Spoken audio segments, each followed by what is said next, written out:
El tema que trataremos en esta sesión será enrutamiento estático en IPv4 4 e IPv6. 6. Para explicar cómo funciona el enrutamiento estático en ambos sistemas, vamos a trabajar sobre una topología práctica en este caso.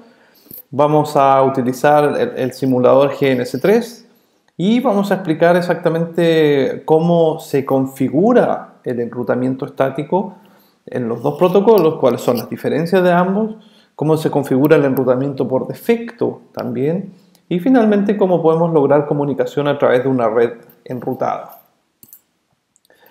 Esta sesión se basa en el laboratorio de enrutamiento que van a encontrar disponibles en el archivo lab1routing.zip.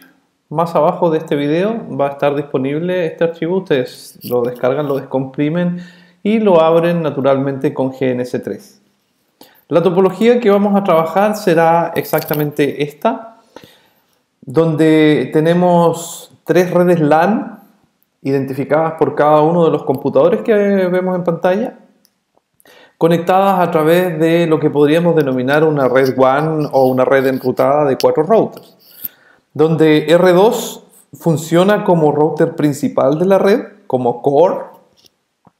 Y verán ustedes que cada uno de los enlaces tiene tanto una dirección IPv4 como una dirección IPv6. En este caso, esta configuración recibe el nombre de Dual Stack. Dual Stack indica que dentro de la misma topología física se ejecuta simultáneamente el protocolo IPv4 y también el protocolo IPv6. Vamos a partir trabajando con IPv4 y después vamos a seguir con IPv6, ya que ambos protocolos, como bien sabemos, son incompatibles entre sí.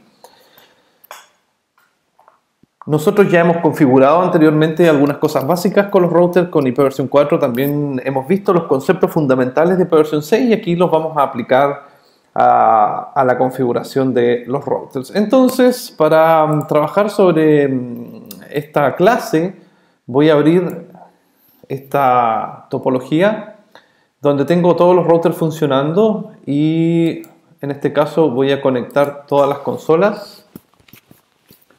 Espera que carguen aquí. Ahí están y simplemente las voy a ordenar una a una para que me sea más fácil entender. Este es el PC1, PC2, PC3, router 1, router 2 y el router 4 que lo vamos a enviar al final. Bien, aquí me va a quedar más claro a mí sobre mi interfaz de consola para poder trabajar sobre los routers. Entonces, vamos viendo algunas cosas importantes. Lo primero que tenemos que hacer si revisamos nuestro objetivo en el laboratorio es lo siguiente. Antes de trabajar netamente en la configuración, vamos a tener que verificar en primer lugar que exista conectividad tanto en IPv4 como en IPv6 en cada enlace local, ¿ya? Luego de que el paso 1 esté revisado y funcionando correctamente, vamos a proceder a implementar el enrutamiento. ¿Cuál es el objetivo de este enrutamiento? El objetivo del enrutamiento es muy simple. Nosotros tenemos aquí distintos dominios de capa 2, podríamos llamarlo de esa manera, o distintas redes. En este caso, este computador que conecta con el router 1, entre router 1 y router 2, router 2 y router 3, luego acá abajo, también entre router 2 y 4 y finalmente la red de acá. Tenemos en total 6 redes que debemos configurar. Entonces nos tenemos que asegurar de que entre estos dispositivos exista conectividad. Primero entre el PC y el router, luego entre el router 1 y el router 2, luego entre el router 2 y el router 3. Router 3 y el PC podríamos llamarlo PC2. Creo que en la topología también se llama PC2. No, esto está invertido. PC1, 2 y 3. Lo vamos a corregir inmediatamente para no confundirnos. Aquí está. Entonces, este va a ser nuestro PC1, este va a ser nuestro PC2 y este va a ser nuestro PC3. Entonces, también tenemos que verificar conectividad entre el PC3 y R3, entre R2 y R4 y entre R4 y R2. Eso, una vez que estéis funcionando, luego vamos a configurar el enrutamiento para que cada uno de estos PCs pueda llegar al otro que está remotamente y a las redes intermedias también. Bien, así que nuestro primer paso va a ser verificar conectividad. Para eso voy a ir al PC1, en primer lugar aquí está, PC1 que está simulado con BPCS, que es el simulador de GNS3. Entonces vamos a ver, este equipo no tiene ninguna dirección IP, ¿ya? No está trabajando con direccionamiento IP, por lo tanto vamos a inmediatamente agregar 192.168.10. No creo que 1 porque voy a reservar la primera IP de cada subred para las interfaces del router, entonces podemos trabajar simplemente con la IP 100, la máscara 24 para no complicarnos. Y ahí está. Luego, en este caso, el PC2, vamos a ver si es que tiene IP, también el mismo caso. Aquí vamos a usar la IP 30. A ver, vamos a ver. Sí. IP 192.168.30.100. También máscara 24. Y el PC3 tampoco tiene una dirección IP, por lo tanto vamos a configurarle de acuerdo a nuestra topología la IP 20.100. Estoy eligiendo la 100 por ser cualquier IP disponible en la subred. Es más fácil de recordar. Y ahora vamos a ver router 1. Entonces, lo primero que tenemos que verificar es cuál es la dirección IP de la interfaz que conecta router 1 con el PC1. Para eso, GNS3 tiene una opción que yo no se las puedo mostrar aquí, pero ustedes la pueden buscar siempre en la opción View y dice Show Hide Interface Labels o mostrar y esconder etiquetas de interfaz, que básicamente uno aprieta y se muestran las etiquetas. Y aquí podemos ver que la interfaz de R1 que conecta con PC1 es la faz 00. Entonces inmediatamente vamos a revisar la configuración de ese router con el comando show IP interface brief. ¿Sí? Este equipo tiene configurada efectivamente la 10.1 y dice que está arriba, por lo tanto si es que nosotros enviamos un ping hacia la 100.1 debiese funcionar. Perdón, no es la 100.1, esto es... ok. Tenemos que esperar que termine. Si ustedes no quieren esperar que termine el ping, pueden presionar Ctrl Shift F6 o Ctrl Shift 6 también. Esto es la interfaz 10.100, es la IP del PC1. Vamos a ver si funciona. Ahí está. Se perdió el primer ping porque las tablas están vacías, pero ahí está el primer ping. Del PC de R1 a R2 tenemos que las direcciones IP son 10.177.02 y 10.177.01. Y aquí, bueno, vamos a actualizar este diagrama para que nos quede más claro. 100, yo voy a configurar la IP 100 en los PC. Esto simplemente porque es mucho más fácil seguir la topología con las direcciones correctas. Entonces, volvemos aquí a R1. El comando show IP interface brief me dice que yo tengo la 10.177.02, por lo tanto si hago ping a la 10.177.01, que es router 2 en este caso aquí, debiese funcionar y como ven ahí responde, ¿cierto? Si envío nuevamente el ping, ahí es exitoso. Vamos a R2 ahora, show IP interface brief. Este router tiene configurado las tres interfaces, entonces como ya sabemos que R2 y R1 tienen comunicación en IP versión 4, vamos a ver R2, R3. Vamos a hacer un ping a la IP 06. Ahí está respondiendo. Y también más abajo a la IP 10 que corresponde a la interfaz de R4.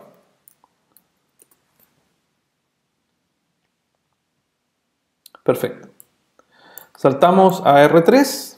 Ya sabemos que R3 tiene conectividad con R2, no es necesario probarlo.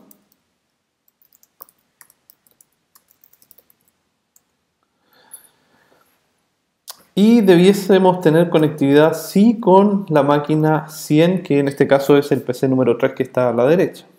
Ahí está respondiendo perfectamente. Y nos queda por último revisar la conexión entre R4 y PC2, que vendría siendo la de IP 30.100.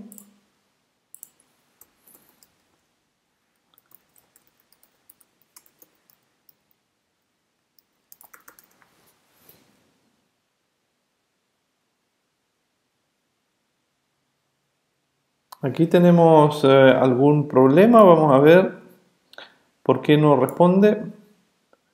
Vamos a ver el PC2, cuál fue la IP que configuramos. 30.100, está bien. Y no responde este equipo.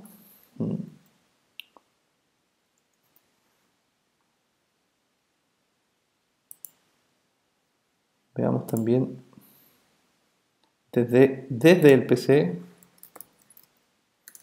Veamos la configuración IP nuevamente. Este es el PC3, no, estamos viendo el PC2, show IP. Este equipo tiene la IP correcta, pero sin embargo no podemos llegar con ping al equipo. Tiene que haber algún problema con el simulador. Voy a detener este video, voy a arreglar la conexión y les cuento inmediatamente cuál era el problema. Bueno, el error era bastante simple, era absolutamente culpa mía, porque yo aquí voy al router 4 y escribo show IP interface brief y veo que la interfaz Gigabit Ethernet que conecta hacia abajo está administrativamente apagada. Entonces la solución es muy simple. Entramos al modo global de configuración y luego vamos a la interfaz Giga 1.0 y simplemente la levantamos con no shutdown.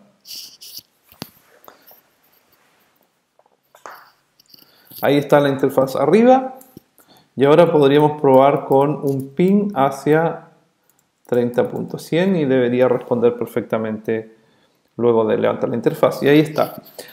Exactamente por este tipo de situaciones es que lo primero que hay que hacer en la topología es revisar la conectividad en cada enlace local.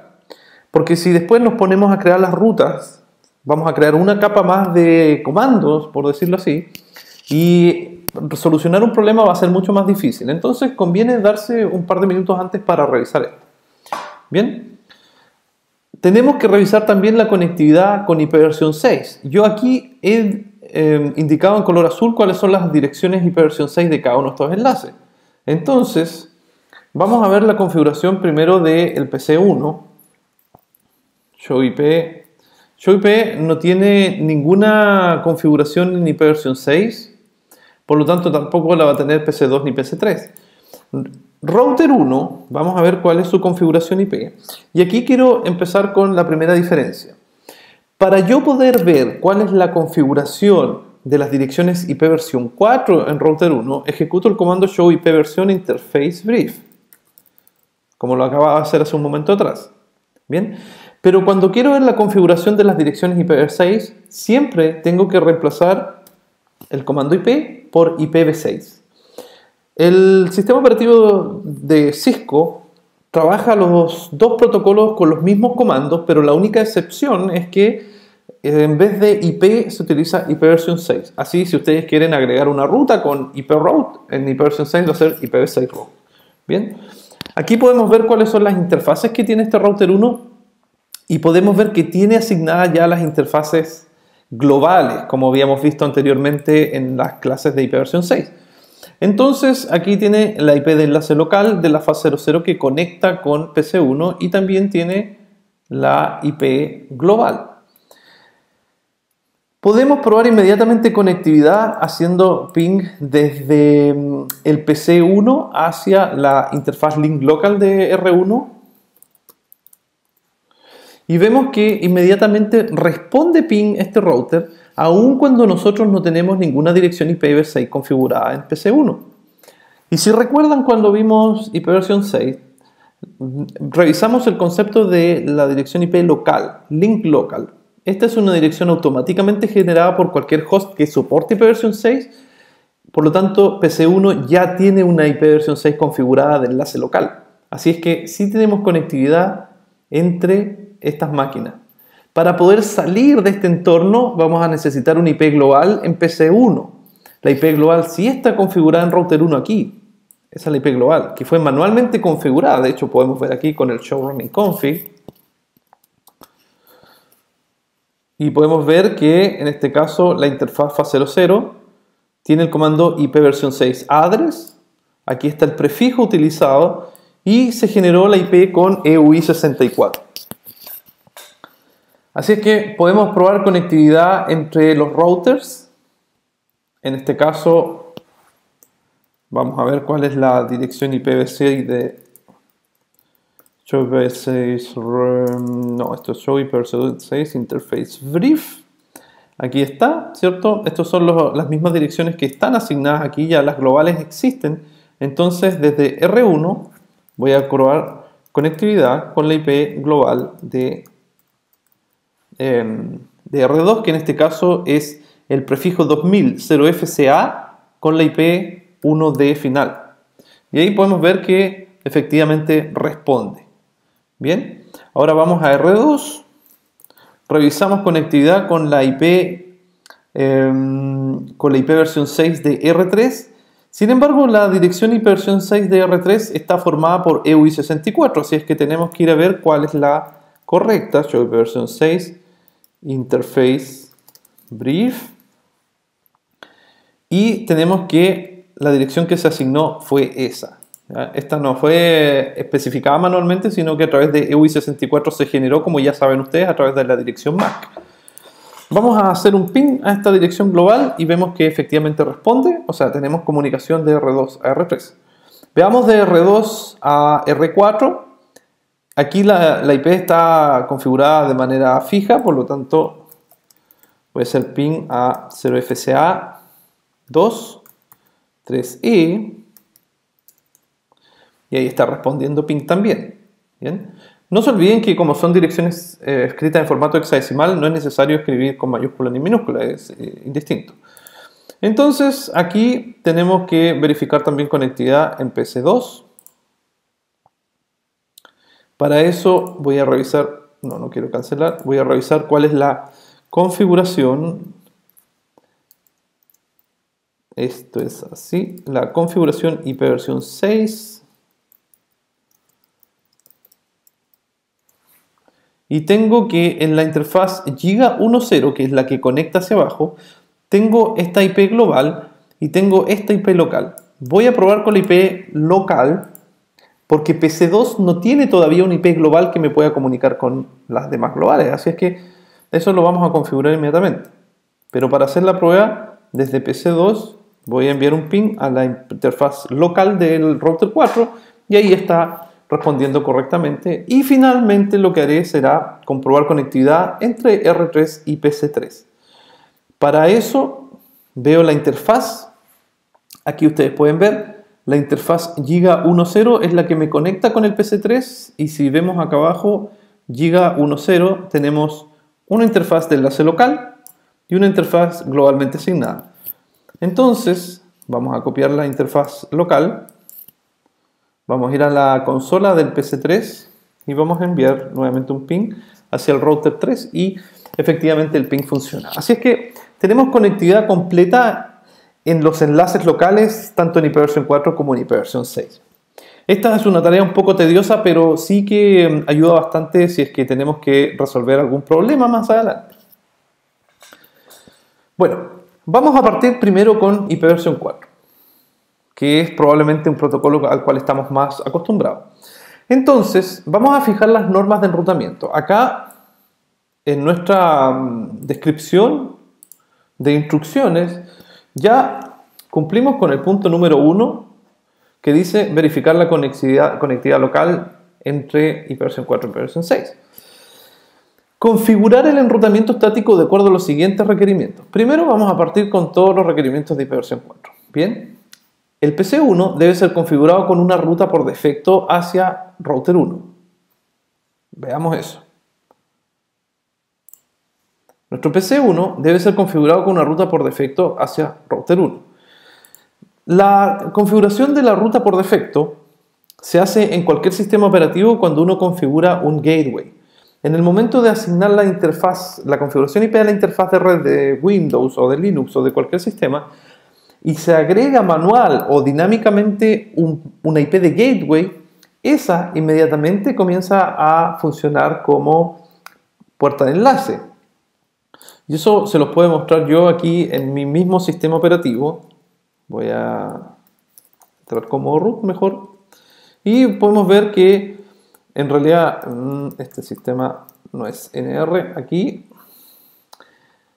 Mi puerta por defecto es 192.168.178.1, ¿sí? Y es una ruta por defecto. Y eso es porque simplemente yo configuré esta dirección IP como puerta de enlace en mi máquina. Así que inmediatamente se creó una interfaz por defecto, una ruta por defecto, quiero decir. Ahora, PC1 tiene que hacer exactamente lo mismo. PC1 tiene que tener una ruta por defecto hacia R1. Y si nosotros revisamos nuestra configuración aquí en PC1, nuevamente, vemos que no tiene un gateway fijo. ¿Sí? Tiene la IP y la máscara y el gateway aparece de esta manera. Entonces tenemos que agregarle el gateway. ¿Cómo lo vamos a hacer? Simplemente lo agregamos a continuación. ¿Ya? Esta es la sintaxis propia del simulador que trae GNS3. Entonces, en primer lugar, agregamos la IP solamente y no habíamos agregado el gateway. En este caso, agregamos este gateway y ya podemos tener una ruta por defecto. No estoy seguro si es que podemos revisarlo aquí en este sistema tan básico. Podemos revisar show IP route, show IP all. Ahí está. La verdad es que este sistema en realidad no nos ofrece muchas opciones para poder verificar, pero después con la configuración IP nos va a quedar bastante más claro que efectivamente hay una ruta por defecto. Entonces eso lo vamos a dejar así por mientras y ya podemos decir que cumplimos con el primer punto porque acabamos de configurar un gateway que es similar a una ruta por defecto. Bueno, nuestro segundo paso es que el router 1 debe ser configurado con todas las rutas faltantes específicas. ¿Qué quiere decir eso? Si nosotros vemos aquí R1, ¿ya? Tenemos que agregar las demás rutas que faltan. Y aquí mucha gente siempre se confunde en ver cuáles son las rutas que tenemos que agregar o cómo se configura en realidad los parámetros faltantes. La forma que vamos a explicar esto es la siguiente. Voy a traer mi topología más clara aquí, donde puedo rayar. Nosotros estamos en R1, ¿sí? Cuando nosotros configuremos enrutamiento estático, en contraposición al enrutamiento dinámico que vamos a ver en otros capítulos con OSPF, solamente en el enrutamiento estático, ustedes siempre tienen que pensar de la siguiente manera. El router que tenemos aquí, nuestro router 1, ya llega al PC1 y ya llega a R2. Por lo tanto, él conoce esta área. ¿Sí? Esa área ya es conocida para R1, incluso hasta la interfaz de R2 ahí. Por lo tanto, nosotros no tenemos que enseñarle a R1 a llegar a la red 10.0 ni a llegar a la red 10.177.0.0 con máscara 30, porque estas redes ya las tiene conectadas directamente. Incluso lo podemos probar aquí con el comando show iproute. Vamos a ver la tabla de enrutamiento de R1, ¿sí? Y en la tabla de enrutamiento ustedes pueden ver aquí el comando show iproute. Ya sabemos que aquí está conectada a esa red. Fíjense bien. La C significa que está conectada directamente. Entonces, router 1 ya sabe cómo llegar a esta red a través de Gigabit Ethernet 1.0, que es la interfaz de acá. Y también sabe cómo llegar a la IP 10.0, aquí está, a través de la faz 0. Entonces, R1 conoce esta área. Por lo tanto, nuestro enrutamiento estático se tiene que basar en enseñarle a R1 todas las demás rutas que él no conoce. Es decir, R1 no sabe que existe esta red, tampoco sabe que existe esa, tampoco sabe que existe esa, ni tampoco esa de acá. ¿Bien? Y eso es lo que nosotros tenemos que enseñarle a R1 a llegar a través de enrutamiento estático. Nunca configuren una ruta estática a través de un enlace conectado directamente. Entonces, para conectar esto, vamos a ir a la configuración de R1, vamos a entrar al modo global de configuración y vamos a agregar la primera ruta en R1. Lo primero que vamos a hacer es que le vamos a enseñar a R1 a llegar al enlace que está entre R2 y R3. Para eso, vamos a utilizar el comando iproute y este comando recibe siempre por lo menos 3 parámetros distintos. El primer parámetro, ustedes lo pueden ver ahí, es el prefijo de destino. Entonces, nuestro prefijo de destino va a ser 10.177.0.4. Luego, el siguiente parámetro obligatorio es definir la máscara de ese prefijo en formato decimal. Acá tenemos /30 y eso en formato decimal es 252. ¿Bien? Y si ustedes se fijan, tenemos un montón de opciones, pero si yo presiono Enter, inmediatamente me dice que el comando está incompleto, que algo falta. Y claro, realmente lo que está faltando es decirle al router 1 a través de quién vamos a llegar acá. ¿Cuál es nuestro next hop? Este es el parámetro que nos está faltando. Nuestro siguiente salto. Cada router es un salto. Por lo tanto, si R1 tiene que llegar a esta red que está entre R2 y R3, el siguiente salto va a ser siempre la interfaz siguiente, que viene a ser la IP de R2. Bien, de acuerdo a nuestro diagrama, esa interfaz es 10.177.0.1.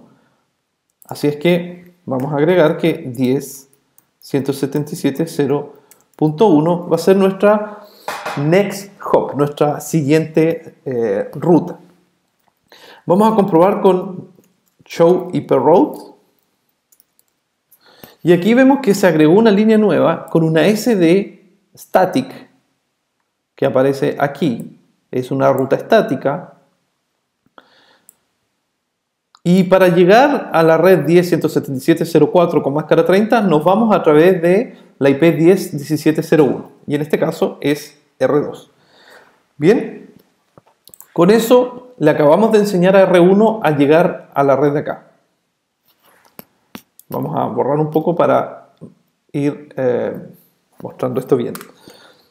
Entonces, la red de aquí ya la agregamos a través de este nexo. Ahora, nos quedan las otras 3 redes. Vamos a agregar esta de acá. Le vamos a enseñar al router 1 a llegar al bloque 20.0. Entonces, vamos nuevamente a nuestra configuración y escribimos una ruta que para llegar a la red 20.0, esta vez con máscara 24, ustedes están viendo aquí la máscara 24 de destino, en formato decimal como aparece ahí, también tenemos que especificar nuestro next hop. Y aquí aparecen siempre las primeras confusiones. ¿Cuál será nuestro next hop? Cuando tengan esa duda, siempre piensen qué significa next hop. Es simplemente siguiente salto. Hay mucha gente que configura el next hop, para nuestro ejemplo, como la interfaz de R3. Y eso está totalmente erróneo. Lo que se tiene que configurar es simplemente el siguiente salto, que es la misma interfaz que teníamos anteriormente, que en este caso era 10.177.0.1. De hecho, voy a copiar y pegar simplemente. Y con eso le acabo de enseñar a R1 a llegar a la red 20 de acá atrás. Me queda enseñarle todavía a llegar al enlace entre R2 y R4. Entonces le digo IP route para llegar al bloque 10.177.0.8 con máscara 30, que es esa en decimal. Me voy por mi next hop. Entonces, nuevamente el mismo caso. Si R1 tiene que llegar a la red de acá, ¿cuál va a ser el next hop? Si dicen ustedes que es el mismo, entonces están absolutamente en lo correcto. Es el mismo next hop, es el mismo siguiente salto. Y para terminar con la configuración del router 1, tenemos que enseñarle esta vez a llegar a la red de acá abajo, que es la 30.0. Entonces, nuevamente una ruta IP hacia 30.0, cuya máscara es 24, y nuestro siguiente salto en esa dirección siempre va a ser 10.177.0.1. Vamos a revisar la configuración IP, control Z para llegar al modo exec, show IP route, y vemos que aquí aparecen de manera estática estas 2 redes que creamos acá y las 2 redes que creamos también en la configuración. Una cosa importante es que esta red aparece porque 10.177.0.1 esta es alcanzable. Si nosotros botamos esta interfaz aquí en router 2, inmediatamente esta red va a desaparecer porque el gateway ya no va a ser alcanzable. Entonces, como se muestra aquí, es porque hay un mensaje ICMP corriendo entre R1 y R2 y se está verificando que ese next hop también sea alcanzable. Con esto hemos terminado la configuración de R1, donde especificamos directamente todas las rutas específicas faltantes. Ahora, R2 debe ser configurado con todas las rutas específicas faltantes también, de la misma manera que R1 y bajo las mismas condiciones, bajo el mismo criterio. Veamos entonces. Aquí está nuestra topología. Vamos a borrar este caso. Y ahora nos vamos a centrar aquí. Nosotros estamos en R2. ¿Bien? R2, al momento de hacer las pruebas de ping, verificamos que puede llegar aquí y también puede llegar acá. Por lo tanto, ya sabemos que R2 conoce este sector. Conoce la red 10.177.00, 10.177.04 y 10.177.08. Ya las conoce. Entonces, R2 tiene que agregar solamente 3 redes, que es esta de acá, la del PC remoto y también la del PC2. Esas son las redes que R2 no conoce. Así es que vamos inmediatamente a agregarlas a la configuración. Vamos a ir a R2, vamos a revisar la tabla de enrutamiento. Vemos que la tabla de enrutamiento solamente posee interfaces conectadas directamente, las que aparecen con C, ¿cierto? Aquí está el enlace entre R1 y R2. Aquí está el enlace entre R2 y R3. Y aquí está el enlace entre R3 y R4. También aparece una LD local, que son directamente las direcciones IP que aparecen configuradas en cada uno de esas redes. Entonces, como no tenemos ninguna ruta configurada hacia las 192.168, vamos a agregarla inmediatamente. Y tal vez aquí va a cobrar real importancia o van a poder ustedes diferenciar bien cuál es el concepto de Next Hop. Aquí se hace mucho más fácil, mucho más visible.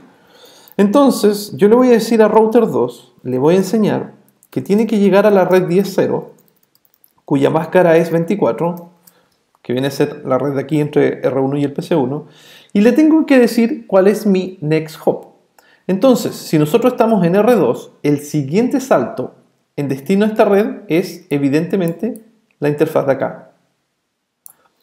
Y si miramos la topología IP, en R1 esa es la IP 10.177.02. Así es que 10.177.02. Lo que le estamos diciendo a R2 es que para llegar a la red 10.0 se vaya por R1. Ahora, tenemos que enseñarle a llegar a la red 20. Y esa red está para el otro lado. Así es que vamos a agregar un comando nuevo, 20.0. También tiene una máscara 24 esa red, pero esta vez nuestro Next Hop ha cambiado porque R2 ya no se puede ir a R1 para alcanzar la red 20, sino que tiene que ir directamente a la interfaz de R3.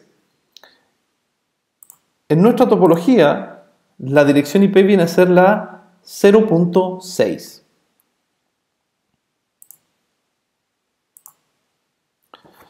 .177.06.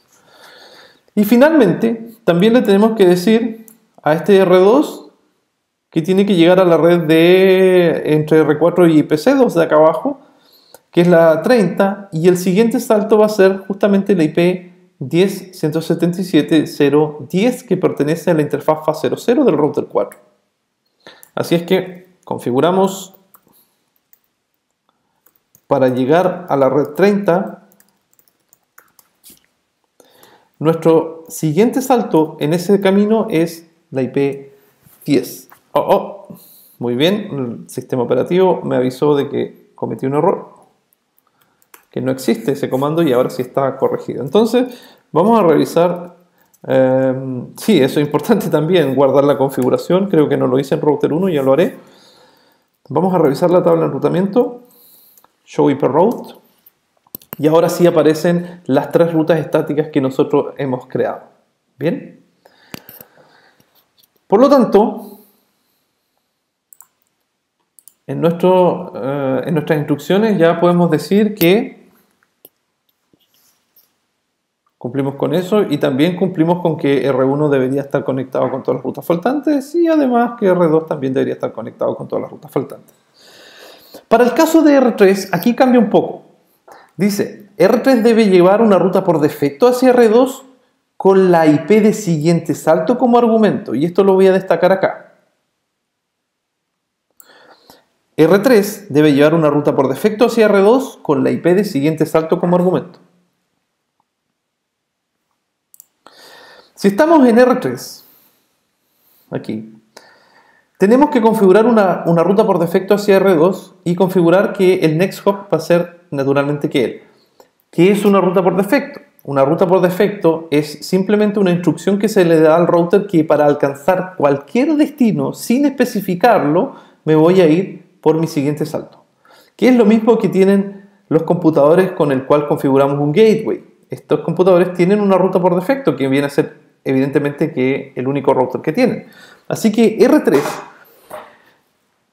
tiene el requisito de configurar una ruta por defecto. Y aquí en realidad tiene bastante sentido porque R3 no importa dónde vaya, si va a la red de acá, a la red de aquí o las de abajo, siempre tiene que ir a R2.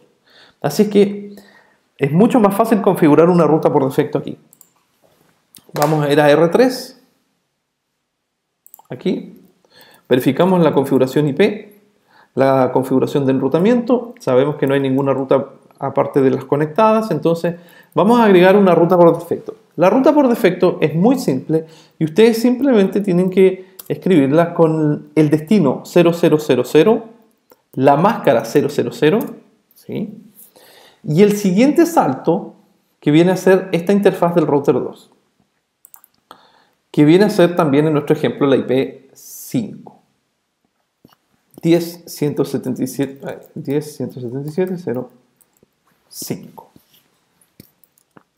Revisamos nuevamente nuestra tabla de enrutamiento y aquí podemos ver que apareció una ruta estática con una figura de asterisco aquí y si revisamos también esto dice que es una ruta candidata a ser ruta por defecto. Bien. Ustedes se estarán preguntando, bueno, ¿no es acaso que R1 puede hacer exactamente lo mismo y habernos ahorrado el haber escrito toda esta subred? Que también aparecen acá en show run. Podemos ver también los comandos que nosotros ingresamos. Ahí están las 4 rutas, ¿cierto? En R1 nosotros ingresamos manualmente las rutas de acá, pero en R3 ingresamos solamente una ruta por defecto para llegar a todas. La verdad es que en R1 también se puede hacer lo mismo. Y eso es porque R1 tiene solamente una salida hacia el resto del mundo, que viene a ser R2. Se complicaría un poco la cosa si es que nosotros en algún momento en el futuro levantamos un enlace entre R1 y R4 y creamos aquí una red redundante. Pero ahora, para explicar cómo funciona el enrutamiento básico, lo vamos a dejar de esa manera. Así es que hemos cumplido también con que la ruta por defecto de R2 tenga como argumento la IP del siguiente salto. En R4 hay una instrucción muy parecida, pero debe llevar una ruta por defecto hacia R2, esta vez con la interfaz de salida como argumento. Veamos de qué se trata eso. Si vamos a nuestra topología, aquí está nuestra topología, tenemos que R4 tiene que alcanzar todas las redes de ahí arriba, las 4 que están acá. Porque él conoce naturalmente que las que tiene conectadas directamente, es decir, el enlace entre R4 y R2 y R4 y el PC2.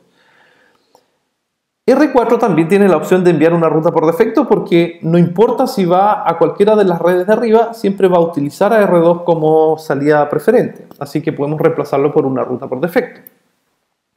Pero la ruta por defecto que vamos a escribir en R4 va a ser un tanto distinta respecto a las otras. Vamos a revisar la tabla de enrutamiento para verificar que no haya ninguna ruta creada, aparte de las que se generan automáticamente, ahí están, con las redes conectadas directamente. Vamos a agregar una ruta por defecto con la máscara por defecto. Y acá yo tengo varias opciones. Si escribo el signo de interrogación, como lo acabo de hacer, el sistema operativo me permite a mí escribir directamente la dirección IP del siguiente router, como lo hemos hecho hasta ahora, o especificar una interfaz. ¿Cuál será la interfaz de salida de R4 hacia R2? Bueno, eso lo podemos ver aquí en nuestra topología, y en este caso es la interfaz FAS00. Así que simplemente decimos fast Ethernet 0/0. Ok, esta es solamente una advertencia que me da el router. El sistema operativo dice que esta ruta por defecto no tiene gateway, no tiene una IP en particular, y que si no es un enlace punto a punto puede generar problemas. Este físicamente es un enlace punto a punto porque tenemos solamente dos hosts a través del cable, pero en algún caso si aquí hubiese un switch entre medio y tuviésemos más routers en este mismo segmento, esta topología o esta instrucción podría generar problemas. ¿Ven? ¿Cuál es la diferencia entre configurar una ruta por defecto de esta manera, dando la IP como argumento de salida, o de esta manera, dando la interfaz local? Hay varias diferencias. En primer lugar, uno siempre va a esperar que la configuración IP, la configuración de enrutamiento, se haga con la IP de siguiente salto. ¿Sí? Hay mucha gente que simplemente pone la interfaz porque es más rápido, pero es más preferente o es mejor poner la interfaz de siguiente salto como argumento de las rutas estáticas. Y eso es porque el router tiene que estar continuamente monitoreando que ese host sea válido. ¿Cómo funciona eso? Si nosotros acá, en este router 3, acabamos de configurar una ruta por defecto, ¿cierto? Hacia R2, y le pusimos que el argumento de salida va a ser 10.177.0.5, que era la IP de aquí, ¿cierto? La punto .5. Entonces, router 3 va a estar enviando mensajes ICMP periódicamente a esta máquina, una prueba de tipo ping, va a estar enviando mensajes al destino verificando que ese host esté activo. Si en algún momento este host se apaga o deja de funcionar, R3 va a considerar que la ruta ya no es válida y la va a eliminar de su tabla para prevenir cualquier problema de enrutamiento. Pues bien, si nosotros vamos a R4 y creamos una ruta por defecto hacia R2, también en el mismo caso, pero en vez de la interfaz remota, damos como argumento nuestra interfaz local, que es la que está aquí, entonces Router 4 lo que va a hacer es monitorear que esta interfaz nunca se esté desactivada, que esté simplemente activa a nivel de conexión física. ¿Bien?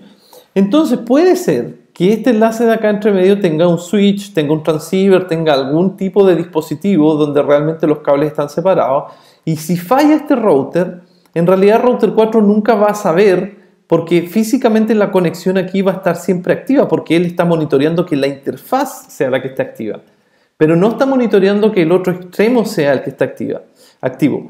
Por lo tanto, R4 va a validar que la ruta es correcta simplemente fijándose que la interfaz no caiga, aun cuando a nivel IP puede ser que R2 ya haya dejado de funcionar. Así es que esa es la razón por la cual no es tan recomendable utilizar la interfaz de salida como argumento en una ruta estática, a no ser que no se conozca cuál es la interfaz del otro extremo, porque por ejemplo se recibe por DHCP. En ese caso podría ser una solución. Pero si no es eso, se recomienda siempre utilizar direcciones IP de siguiente salto.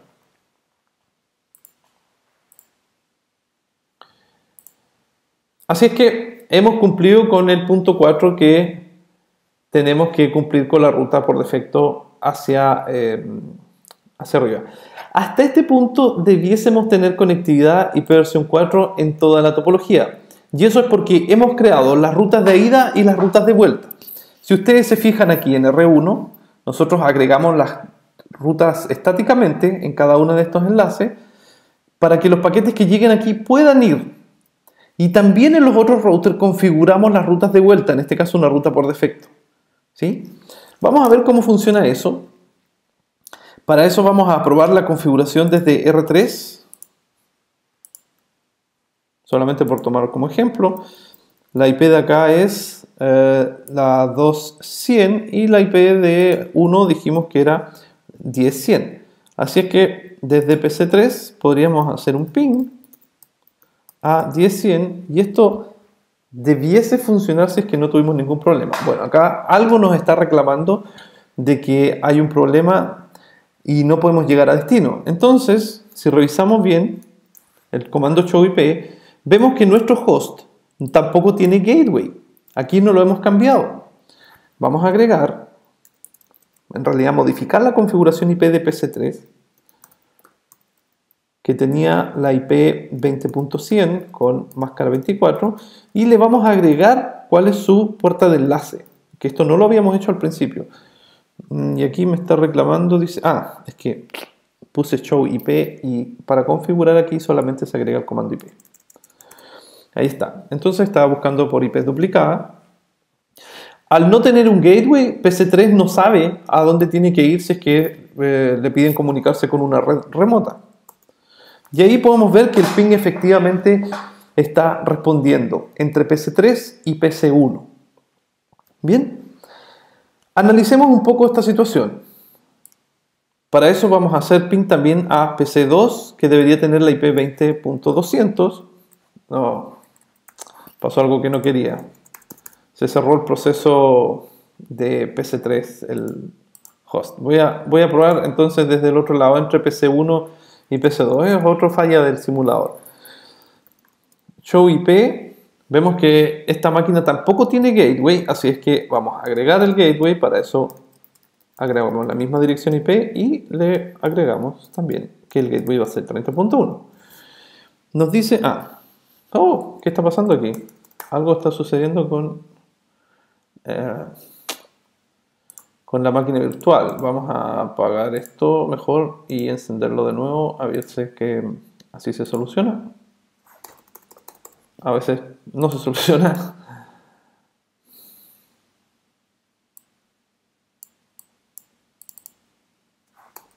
Ahí sí, ahí volvió. Ahí volvió el PC2 y el PC3 que también no queríamos reiniciar. Aquí lo vamos a iniciar. Ahí está la consola de PC3 y le voy a decir que mezcle las ventanas nomás para tenerlo a mano. Entonces vamos a volver a dejar esto como estaba antes. Esos fallos del simulador a veces son un poco molestos, pero bueno. Estas son las herramientas que tenemos para practicar. Ahí está, el PC1. Momento. Creo que perdí muchos minutos ordenando esto. Ahí sí, ahí está tal como estaba antes. Bueno, estábamos en que perdimos todas las configuraciones. Bueno, no es grave, la configuramos rápidamente con el gateway correspondiente. Y sí que voy a guardar antes de que se caiga. Luego, este era 30. No. Usted. ¿Qué pasa aquí? Nuevamente un problema. Tenía que arreglar la dirección IP. Bueno, esta era la 30. No el otro era 20. Y tampoco es 1. Ahí sí.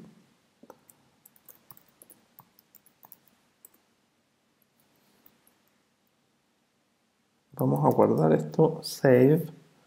Y PC1. Este sí estaba configurado. Así que aquí por lo menos podemos llegar con un ping desde PC1 a PC2 que tiene la IP 30.100. Y efectivamente está respondiendo. Y este PC de acá está mal configurado. Detengámoslo, iniciémoslo nuevamente.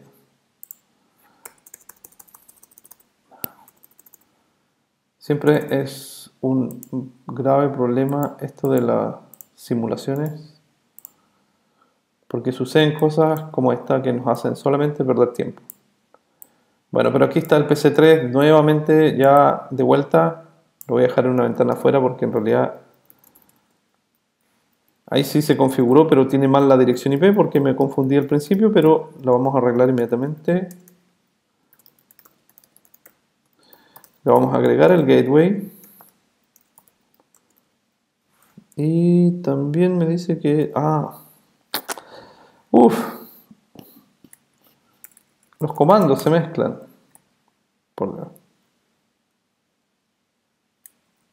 Ahí sí. Save.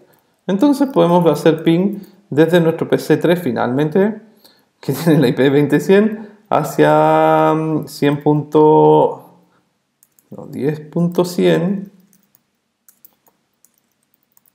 Ahí sí, que es PC1, muy bien, llegamos y deberíamos llegar a 30.100, que es PC2 y otra vez falla. Tiene un problema este simulador cuando presiono la tecla de repetir comando, se cae la conexión, no sé, seguramente es un bug en el servicio que corre este host, así es que para no perder más tiempo vamos a probar solamente con los demás. De todas maneras ya tenemos conectividad completa aquí y eso lo podemos probar incluso desde PC1 enviándole un ping hacia la puerta de enlace de router 3. Ping 192.168.20.1 y vamos a ver que ese ping sí llega hasta aquí. Bueno, les quería simplemente mostrar cómo funciona esto porque PC1 tiene una ruta por defecto. Ya lo habíamos visto hace un rato atrás. No sé si voy a mostrar este route. No voy a mostrar eso, tiene que ser all. Aquí, PC1 dice que todo lo que esté fuera de esta red nos vamos a ir a 192.168.110.1, quiero decir.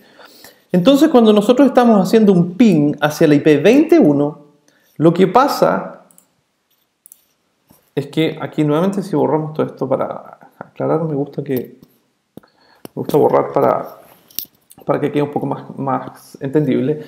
Si nosotros estamos aquí y nuestro destino es esta dirección IP, el PC1 va a verificar que esa dirección no está en la red, por lo tanto se le va a enviar a su gateway. Hasta aquí. R1 recibe un paquete IP y mira la IP de destino, porque este es un paquete IP que tiene en su encabezado una IP de destino, ¿cierto? Como nosotros aprendimos en las clases anteriores, que aquí viene el payload y aquí viene el IP header que tiene una IP de destino y una IP de origen. Entonces el router lo que hace es que mira cuál es la IP de destino, consulta su tabla de enrutamiento, aquí estamos en R1, dice ok, me llegó un paquete IP que va hacia la red 20. ¿Cuál es la tabla de enrutamiento? Mira y efectivamente tengo una entrada de enrutamiento, una ruta estática y dice que si quiero llegar a la red 20 me tengo que ir a través de la IP 10.177.0.1. ¿Bien? En nuestra topología la IP 01 es R2, por lo tanto él toma ese paquete IP, lo conmuta a través de su interfaz de salida y se lo envía a R2. R2 recibe este paquete IP que va con destino a la IP 20.1. Ahí está. Entonces, cuando R2 recibe este paquete, nuevamente mira su tabla de enrutamiento, aquí está, y dice, ok, para llegar a la red 20.0, en realidad tengo que reenviar esto hacia 10.177.0.6. Nuestra topología, el 0.6 está aquí, lo podemos comprobar, ¿cierto? La interfaz de router 3. Por lo tanto, él sabe que tiene que conmutar ese paquete en su interfaz hacia router 3 y no su interfaz hacia router 2. Y él recibe después R3 esa petición. R3 también recibe este paquete IP que va hacia la 21. Mira su tabla de enrutamiento, aquí está, y dice, bueno, para llegar a la red 20.0, en realidad yo la tengo conectada directamente a través de mi interfaz Giga 01. Y la conmuta solamente hasta aquí. Y eso hace que el ping vaya al destino. Pero los paquetes ping se consideran también de tipo round trip o de ida y vuelta, ¿sí? Por lo tanto, cuando nosotros enviamos este ping, lo voy a mostrar acá, aquí, el PC1 recibió la respuesta. Entonces, este paquete ping llegó a destino, pero ahora también tiene que volver correctamente. ¿Cómo sucede eso? Bueno, si ustedes se recuerdan, aquí está el paquete IP. Voy a dibujar, para tener consistencia, lo voy a hacer como corresponde. Aquí, supongamos que este es el payload, que en realidad lo voy a dibujar más chico solamente por una cosa visual. Y este es el encabezado IP. El encabezado IP lleva como destino la IP 192.168.20.1, ¿sí? Y el origen es source 192.168, en este caso 10.100, que es la IP que corresponde a PC1, que fue quien generó este ping. Entonces, cada vez que va pasando por entre medio de los routers miran este paquete IP y miran cuál es la IP de destino, y en base a este parámetro 20.1 van viendo hacia dónde tienen que enviar y conmutar ese paquete. En otras palabras, los routers siempre miran las IPs de destino. Bueno, hasta que llegó al router 3, el paquete correctamente fue procesado en el destino, pero ahora tiene que ser enviado de vuelta. Para eso, router 3 toma este paquete IP, destruye este encabezado y genera uno nuevo con el mismo payload, que en este caso una carga útil de paquete ICMP, y genera un nuevo paquete IP, pero ahora va a dar vuelta, esto va a invertir las direcciones, y la que antes era origen, ahora va a ser el destino, es decir, esto va a ir destinado a 10.100 y va a ir con origen 20.1, ¿sí? Entonces, router 3 dice, ok, tengo que enviar un paquete IP ahora hacia 10.100, que es la respuesta, ¿cierto? Esta no es, esta es. Router 3, su tabla de enrutamiento dice, mira, quiero llegar a la IP 10.100. Mira su tabla de enrutamiento en busca de alguna entrada. ¿Tiene alguna? Pareciera que no, pero la verdad es que sí. No aparece específicamente, pero sí aparece la opción de último recurso, que dice aquí, de hecho dice gateway de último recurso, que si todas las demás opciones fallan, vamos a utilizar esta ruta por defecto a través de 10.177.0.5. 0000 significa todas las IPs del mundo. Así que él dice, ok, tengo que ir a este destino, sí, no importa dónde vaya, enviémoslo a 10.177.0.5. Y 10.177.0.5 es router 2. Router 2 toma este paquete que va hacia el destino 10.100, nuevamente mira su tabla de enrutamiento y dice, bueno, tengo que llegar a la IP 10.100. ¿Dónde está? Y nosotros mismos creamos una ruta por defecto, perdón, no una ruta por defecto, sino una ruta estática hacia la red 10. Pero le dijimos que tiene que apuntar hacia 10.177.0.2. Aquí está. Entonces, router 2 toma esto y lo envía al 02, que es router 1. Router 1 toma la tabla de enrutamiento porque recibió ese paquete IP y dice, tengo que llegar a la IP 10.100. Y la 10.100 está conectada directamente a través de su interfaz FA00, así es que no le queda más que reenviar al destino, y ha llegado el primer paquete IP de vuelta. Para eso es el enrutamiento. Muy bien. Así que ya completamos la parte de configuración de IP versión 4. Como verán, no es muy complicado. Solamente recuerden que los routers conocen directamente lo que tienen conectado y ustedes tienen que enseñarles las demás rutas que no conocen. ¿Bien? Ok. Vamos a revisar ahora lo que sucede con la red IP versión 6.